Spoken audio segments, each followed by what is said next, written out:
तो चलिए आज भारत के एक ऐसे पद की बात करते हैं जो है तो बहुत शक्तिशाली, लेकिन जिसका काम एक पहेली जैसा लगता है। जी हां, हम बात कर रहे हैं भारत के उपराष्ट्रपति की। आइए इस भूमिका को थोड़ा और करीब से समझते हैं। तो सबसे पहला और सबसे बड़ा सवाल यही दिमाग में आता है, एक इतना बड़ा, इतना शक्तिशाली पद और उसका कोई अपना प्राइमरी काम ही नहीं। ये सुनने में थोड़ा अजीब लगता है ना? चलिए इसी पहेली को सुलझाते हैं। बात दरअसल ये है कि उपराष्ट्रपति का ये जो कॉन्सेप्ट है ये हमने अमेरिकी संविधान से लिया है और इसका मूल काम एक स्टैंड बाय का है, मतलब एक ऐसा व्यक्ति जो राष्ट्रपति की जगह लेने के लिए हमेशा तैयार रहे।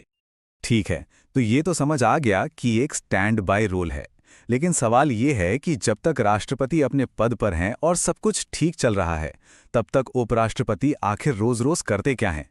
बस यहीं पर उनकी भूमिका का सबसे दिलचस्प पहलू सामने आता है। तो उनके रोज के काम का जवाब छिपा है उनकी दूसरी और ज्यादा सक्रिय भूमिका में। उपराष्ट्रपति की असली शक्ति और जिम्मेदारी दरअसल संसद में है, और वो भी राज्यसभा में, जहां वो सदन के अध्यक्ष के तौर पर काम करते हैं।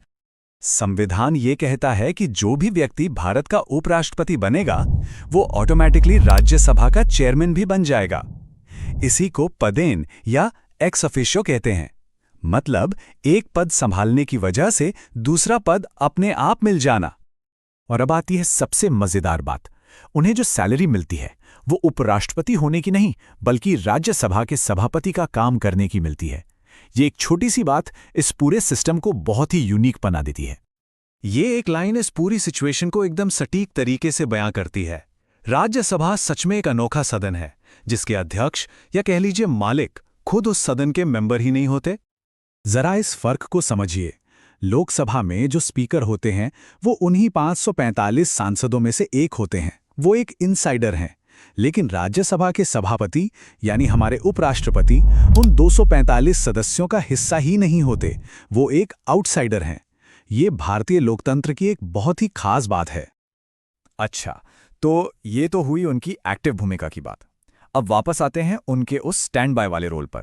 आखिर होता क्या है जब राष्ट्रपति का पद अचानक खाली हो जाए? बस यहीं पर उपराष्ट्रपति की मूल भूमिका एक्शन में आती है।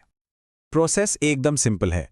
जैसे ही राष्ट्रपति का पद खाली होता है, चाहे किसी भी वजह से, उपराष्ट्रपति फौरन कार्यवाहक राष्ट्रपति यानी एक्टिंग प्रेसिडेंट का पद संभाल लेते हैं, और इस दौरान उन्हें राष्ट्रपति की सारी शक्तियां, सारे अधिकार और हां, उनकी सैलरी भी मिलती है। अब यहां एक और सवाल खड़ा होता है, अगर सभापति साहब तो राष्ट्रपति का काम कर रहे हैं, तो फिर राज्यसभा की कार्यवाही कौन संभालेगा? क्या सदन बिना अध्यक्ष के चलेगा? नहीं, बिल्कुल नहीं। इसके लिए भी एक इंतजाम है। राज्यसभा अपने ही 245 सदस्यों में से एक उपसभापति यानी डेप्यूटी चेयरमैन चुनती है। तो जब सभापति मौजूद नहीं होते, तो यही उपसभापति सदन की पूरी कार्यवाही का संचालन करते हैं। सिस्टम में कोई ब्रेक नहीं आता। अब देखिए, संविधान के ये सारे अनुच्छेद मतलब आर्टिकल्स याद रखना थोड़ा मुश्किल हो सकता है, लेकिन घबराने की कोई बात नहीं है। इसके लिए एक बहुत ही आसान और मजेदार ट्रिक है। तो उपराष्ट्रपति से जुड़े ये इतने सारे आर्टिकल्स याद कैसे रखें? इसके लिए एक कमाल की ट्रिक है। बस एक लाइन याद रखनी है और सारे जरूरी आर्टिकल्स याद हो जाएंगे। और वो लाइन है, उस राणे का चूस। जी हां, सुनने में थोड़ा अजीब है, पर यही वो सीक्रेट कोड है जो उपराष्ट्रपति से जुड़े सभी महत्वपूर्ण अनुच्छेदों का राज खोल देता है। चलिए इस कोड को डिकोड करते हैं।